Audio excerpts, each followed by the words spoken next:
మనం మన నోరుని కేవలం బ్రష్ చేసే సమయంలో మాత్రమే గమనిస్తాం, లేదా మనకి ఇష్టమైన ఆహారం తిన్నప్పుడు కూడా. కానీ మీ నోట్లో ఉన్న నాలిక కేవలం రుచి కోసమే కాదు, ఇది మీ ఆరోగ్యానికి అద్దం లాంటిది. మనం తినే ఆహారం మరియు పోషకాలు ముందుగా నోట్లో ఉన్న నాలుకను మాత్రమే తాగుతాయి, మరియు ఈ చిన్న అవయవం కొన్ని రహస్య సంకేతాలను చూపిస్తుంది. ఆరోగ్యకరమైన నోరు సాధారణంగా గులాబీ రంగులో ఉండి సన్నటి తెల్ల పొరతో కప్పబడి ఉంటుంది. కానీ రంగు మారితే సమస్యల సంకేతం కావచ్చు. పాలిపోయిన రంగు రక్తంలో హిమోగ్లోబిన్ తక్కువగా ఉండవచ్చు. ఎండిపోయి ఉన్న టంగు డీహైడ్రేషన్ వల్ల కావచ్చు. ముదురు ఎరుపు విటమిన్ లోపం. నీలము పర్పుల్ రంగు రక్త ప్రసరణ లేదా హృదయ సమస్యలు.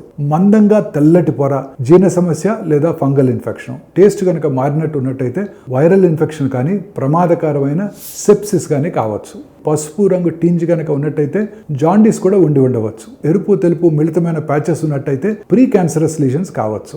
మానసికంగా ఒత్తిడికి లోనైనప్పుడు మన నోట్లో నాలుక మీద నొప్పితో కూడిన చిన్న చిన్న అల్సర్స్ తాత్కాలికంగా రావచ్చు. నొప్పితోనూ లేదా నొప్పి లేకుండాను మానని పుండు కనుక నాలుక మీద ఉన్నట్టయితే క్యాన్సర్ కూడా కావచ్చు. ఎప్పుడూ అశ్రద్ధ చేయకూడదు, వెంటనే దగ్గరలో ఉన్న డాక్టర్ని సంప్రదించాలి. అందుకే నోరు శుభ్రం చేయటం కేవలం మంచి శ్వాస కోసమే కాదు, ఇది హానికరమైన బ్యాక్టీరియాలను తగ్గిస్తుంది, జీర్ణాన్ని మెరుగుపరుస్తుంది మరియు రోగాల మొదటి సంకేతాలను సూచిస్తుంది.